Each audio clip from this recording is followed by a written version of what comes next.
Hey, folks, this is Mike with Battles of the First World War podcast. So joining us today are Roger Steward, who's, I'm going to point up because he's currently above me, and Dr. Dominiek Dendooven, currently the gentleman below, founders of the new Ypres League, who will give us more details on the Demarcation Stone fundraising drive I mentioned some time ago.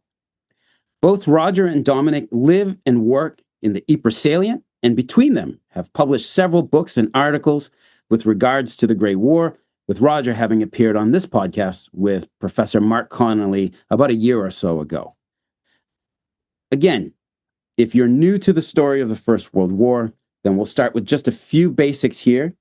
Ypres, Y-P-R-E-S, is named Ypres, I-E-P-E-R, today. Ypres, or Wipers, as it was called by the millions of British Tommies who served there throughout the Great War, was the site of at least 3 massive battles during the Great War. Speaking as an American here, Ypres today is practically a British town, and that is not meant in a negative way. It is easy to see because the city, as well as its fields and hills and nearby villages outside its gates, are holy ground to the United Kingdom and to the British military. Some 200,000 members of the BEF, British Expeditionary Force, fell in battle here, and tens of thousands remain unrecovered from the Flanders fields all around them. Ypres holds a special place in the heart of British remembrance of the Great War, symbolized every evening by the playing of the last post at Menin Gate. And that is a moving ceremony not to be missed. It is a great pleasure to have Roger and Dominiek join us today, and I'd like to get right to it. So Roger, Dominiek, welcome to the podcast. Hi, Mike. All right. So first question, just a quick recap here. How did you two gentlemen meet and decide to create the new Ypres League? I think, if I remember rightly, Dominic, we met discussing, when I was researching my first book, The History of the German Cemetery at Langemark, Studentenfriedhof to Soldatenfriedhof.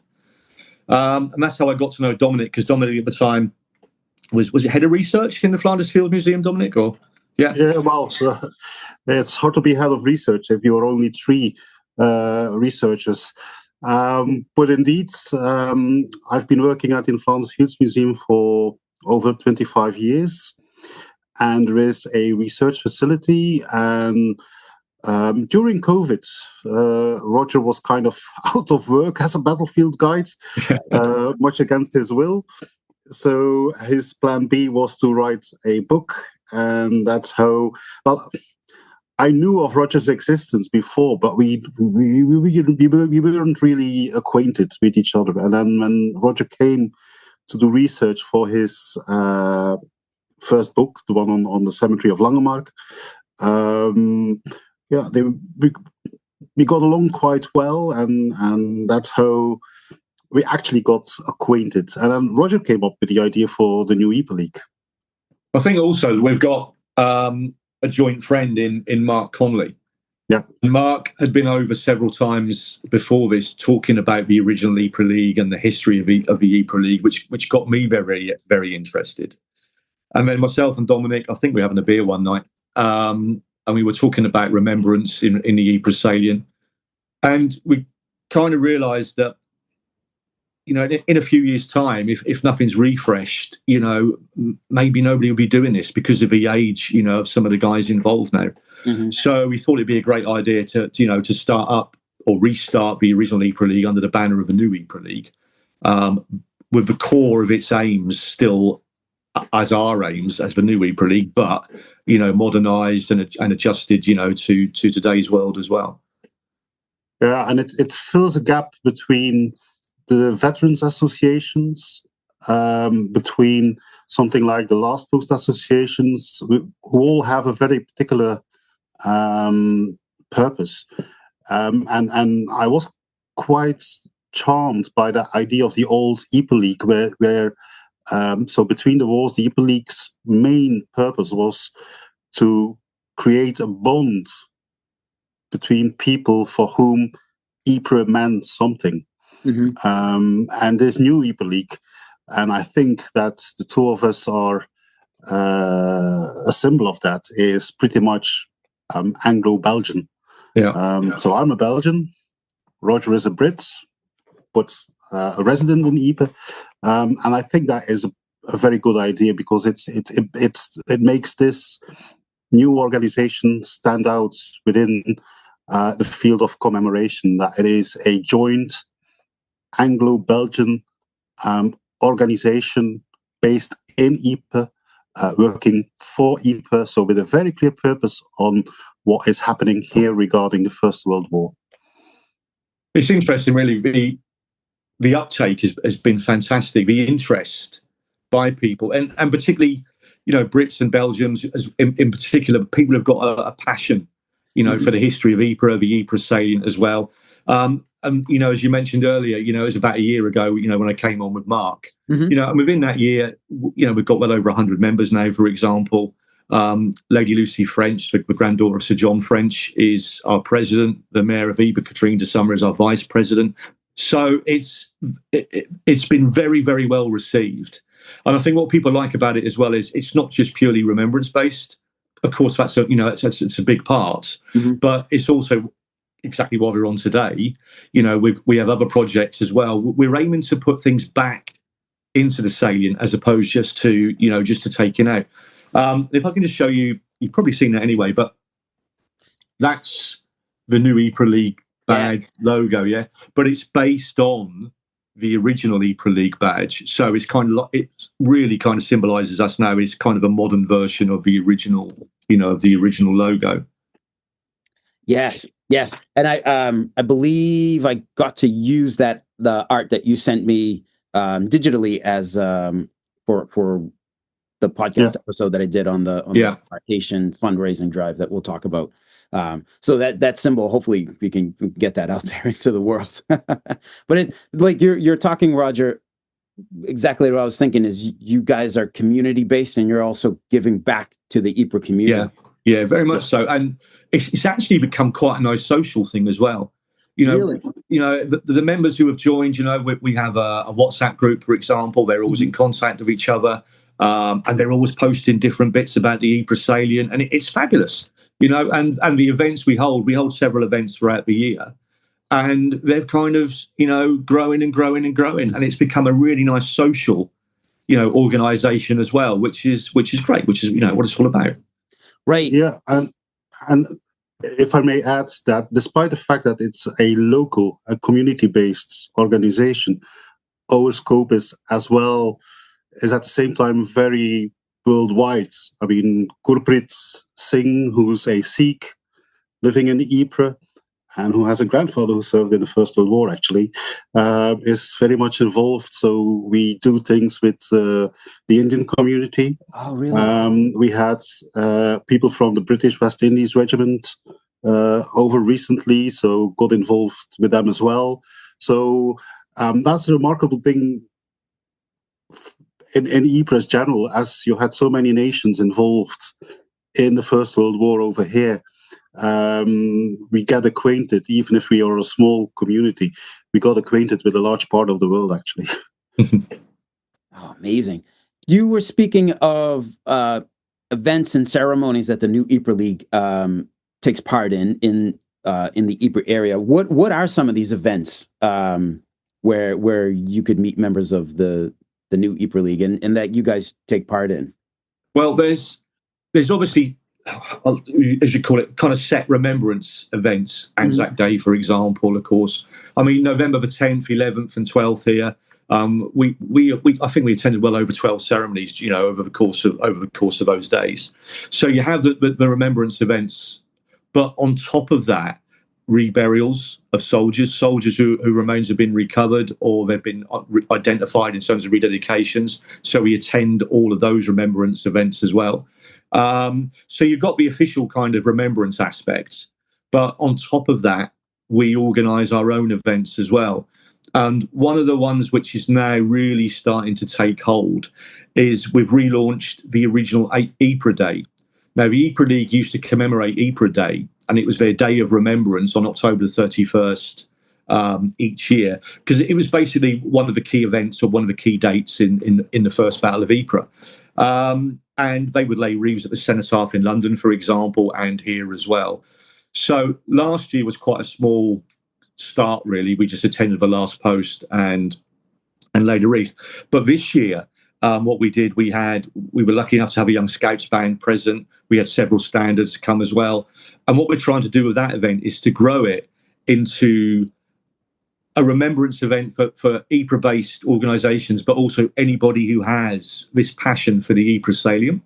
Because November the 11th is such a huge event here, and it's very hard for smaller organisations, to take part officially, if you see what I mean. Right. So this is a great event to do that, and we're already getting a lot of interest from different organisations, even hotels, museums, who take an income out of the area, during the year, and this is their opportunity, to put things back. So there's several events, plus social events as well, dinners and that kind of thing as well. We organise, but yeah, we're starting to become a very, very busy organisation. Oh, that's great. That's excellent. So the focus of this episode is a fundraising drive to restore the demarcation stones in the Ypres Salient. So I talked a little bit about it in my short episode that I did a few weeks ago, but can you give us like a little bit more? Tell us about the demarcation stones and which ones you're working to restore. Dominic? Yep. So the demarcation stone it was actually a very brilliant idea that a tourist organization in pretty early after the war, 1919, 1920, came up with. And it was the Touring Club de France. So that was the main French tourist organization, and they joined effort with the Touring Club de Belgique, so the Belgian tourist organization. And their idea was to mark the furthest point reached by the German invaders during the First World War. Because they already noticed in 1919, 1920 that the trenches were disappearing fast, and that those things that veterans and others would have recognized immediately, that these would disappear pretty soon. So hence the idea. And the model which you see now of that's basic idea was by a French sculptor called Vautier-Moreau, or Moreau-Vautier, Paul Moreau-Vautier, who was himself a veteran. And his idea was of these, well, they're not very big, but they're very sturdy. They're in a kind of granite, pink granite, slightly over a meter high. And you have three types. The one you see on this photograph is a British type. It's covered with a British helmet. It has British shells, drinking gear, so you can immediately recognize it as a British type. You've got a Belgian type with a Belgian helmet on top, and you've got a French type. And so then significant points along the front line, all the way from the North Sea coast until the Swiss border in France, were marked out. And then a fundraising happened, because they were all paid for by members of the public, or as was the case here in Belgium, where some little over 20 were erected. You had like the Belgian provinces funding one or two of these stones, some banks, but also some individuals. And the ones near Ypres, at least the British ones near Ypres, were sponsored by the Ypres League, the original Ypres League at that time. Now, what is also remarkable is that, so as you can read from that demarcation stone, it says here the invader was brought to a standstill, and then you've got a date. So 1918, that's the German Spring Offensive.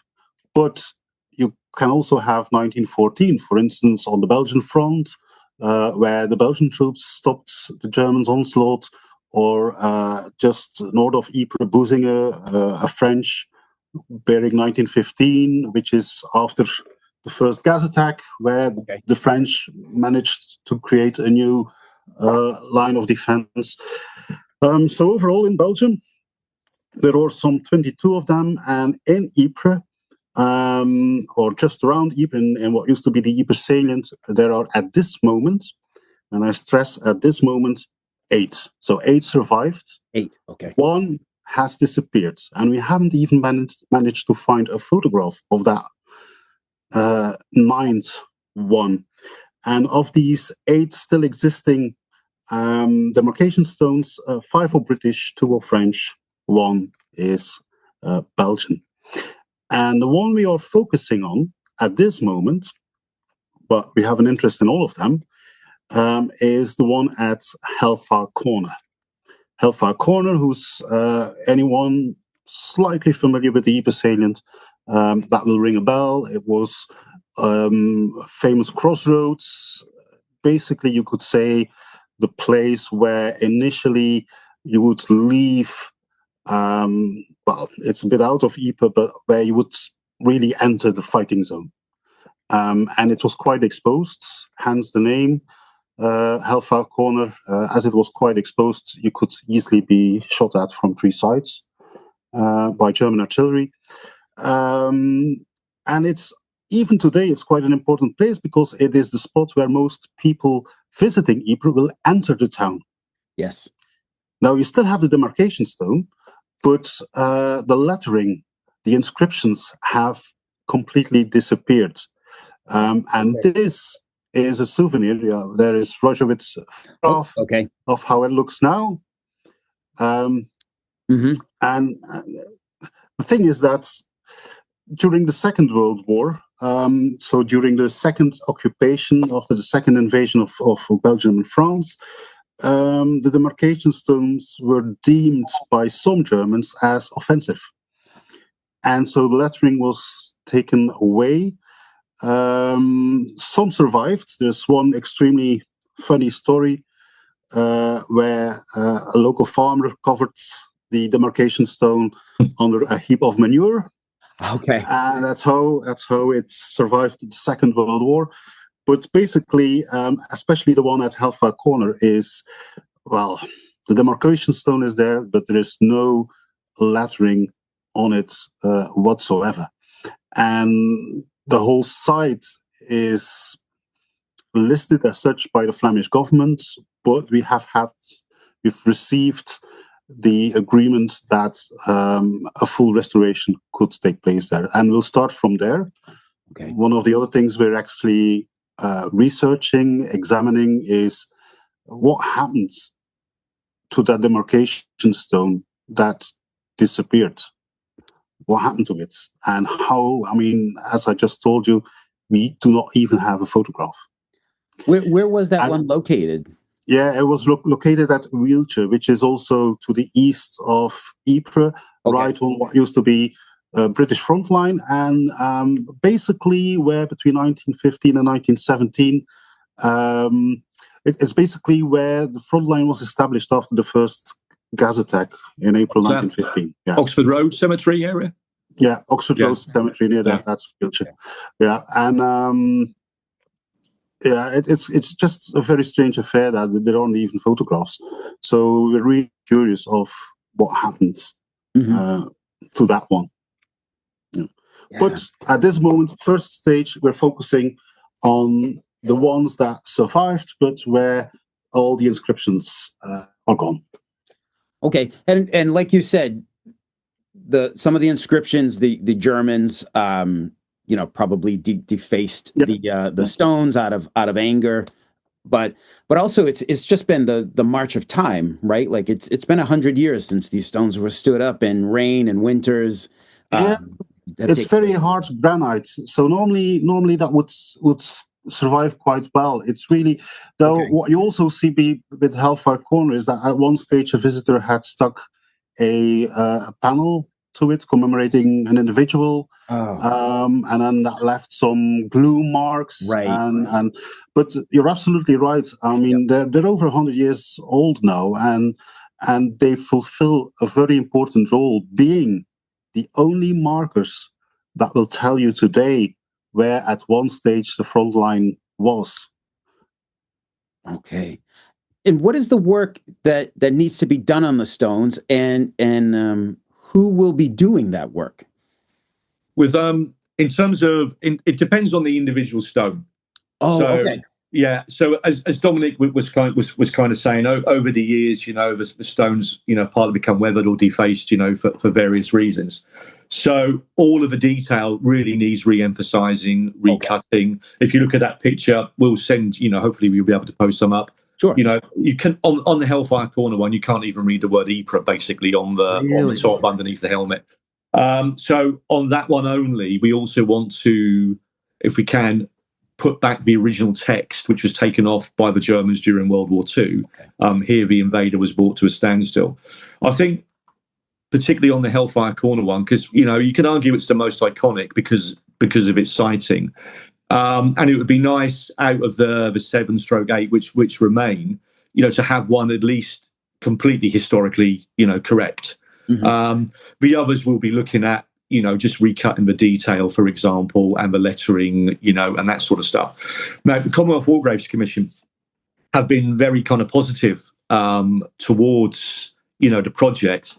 And straight away, Xavier, the area guy here for the War Graves Commission, volunteered, the commission to help to do the work. So the commission are going to be doing the work.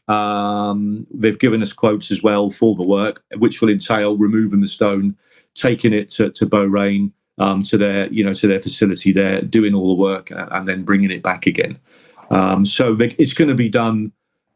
Well, you could say really by any more professional organisation really than the CWGC. So yeah, really. And for folks who may not know, the CWGC, the Commonwealth War Graves Commission, this is the organization that manages and maintains British and Commonwealth war grave cemeteries throughout the world, really. Yeah, correct. Yeah, but so any British cemetery that you visit in France and Belgium, it's maintained by them. Yeah. So. Plus also some monuments as well when requested as well. But of course, you can imagine the stonemasons they have there are well experienced. Yeah, right. These are the perfect people to do this job. So, did you want to add anything, Dominic? Or?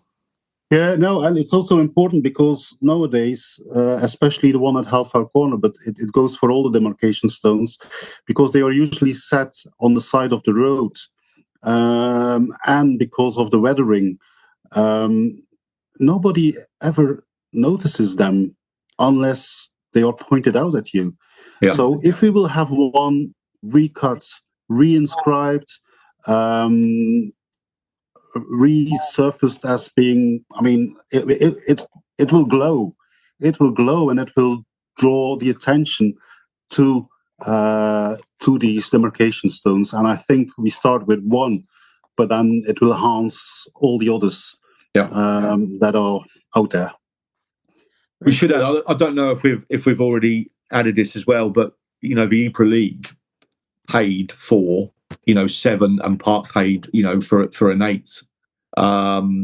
So this is kind of going back also to the links between the new Ypres League and the old Ypres League. They paid for these things to be done, but as the old Ypres League kind of faded away post World War II, these things, although they're protected by Flemish law or Flemish heritage, there's been nobody's really too sure who owned them. There's been no real upkeep to them. They've kind of been there, but they've not been looked after. Don't get me wrong, the ground has been cut around them and that kind of stuff, but the stones haven't been maintained. So I kind of feel like, as an organisation, because of the history of it's our responsibility to do this as well. Yeah, and they also symbolise Allied solidarity.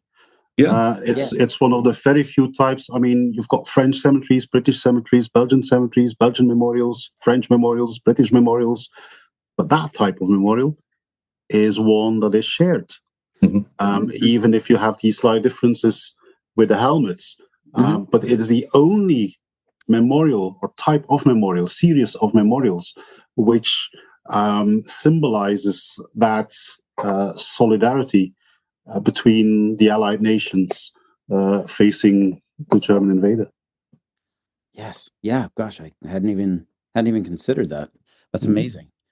So we have now with one particular stone, the one in Hellfire Corner, you are hoping to do something else as well that will also help bring attention to it. Would you guys speak a little bit about that?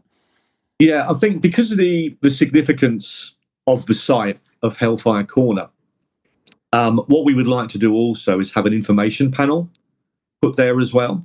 And the information panel will kind of serve several purposes because of a sighting of what as Hellfire Corner is now. It's kind of a big roundabout, in the middle of a busy road. Yes. Yep. To have a monument there or a new monument to, a recognised Hellfire Corner, that's probably going to be quite dangerous because of the road and whatever. So we thought by having an information panel there, the information panel could partly tell the story of Hellfire Corner, partly tell the stories of the demarcation stones and the story of the Ypres League and how it all came about. So we feel that kind of knitting quite nicely, with several different aspects, and serve a purpose. Just not just renovating the stone, but it will serve an extra purpose in helping Hellfire Corner be recognised as well. Yeah, amazing, awesome. Now, the fundraising drive. What is the new Ypres League's goal, and where can folks contribute? And this is a multi-part question, I guess. And how do we stay up to date with the whole restoration process? Do you want to answer, Dominic, or? Well, go ahead. You're the chairman. Okay. So, in terms of the goal, okay, as Dominic mentioned, of course, we're focusing first on the Hellfire Cornerstone, okay, and that's going to kind of be our benchmark in terms of renovation costs and that kind of thing, because we know that's going to be the most expensive because of its condition and the extra text or the original text you want to put back onto that one, okay. Right. So our goal is to raise money first of all to get that one completed. And then we will kind of work our way. I mean, Rome isn't built in a day. We understand that. It doesn't have to be done in a year or 2 years. We can do this, gradually and do one at a time. Okay, which is what we're going to try and do. We've launched a fundraising drive, and it's on the front page of our website. So the new Ypres League website, and you can donate any amount of money there. By donating through that actual portal on the website, that money goes and is ring-fenced purely for the Demarcation Stone project. So it won't be siphoned off, for any other project we're doing. You've donated it for the Demarcation Stones, and that's going to exactly what it's going to be used for. Okay. And there's a running total also, as we go, so people can look at that and they can see, how the progress is. And what we'd like to do also, to keep people up to date, of course, they can look on the website. If they become members, then of course, you can join on the website as well. So you can become a member and not only be part of this project, but of course, other projects, we're involved in as well. You'll get, of course, regular updates as well. And, if possible, with yourself, with the podcast, we can come back, at maybe some intervals and let you guys know how it's going. Oh my God, yes. Anytime. Yeah, that'd be great. Well, fantastic. Does that answer your multifaceted question? Yes, I think we hit everything. Great job. I would like to add something, and it is that, as I told you, I've been doing this job for more than 25 years, and I've seen plenty of organizations and individuals erecting new memorials. But that's one thing. And then they forget about the upkeep. Right. And what you see now is, for once, we're doing something different. We're not creating a new memorial. We're enhancing and taking care of existing memorials which have their value.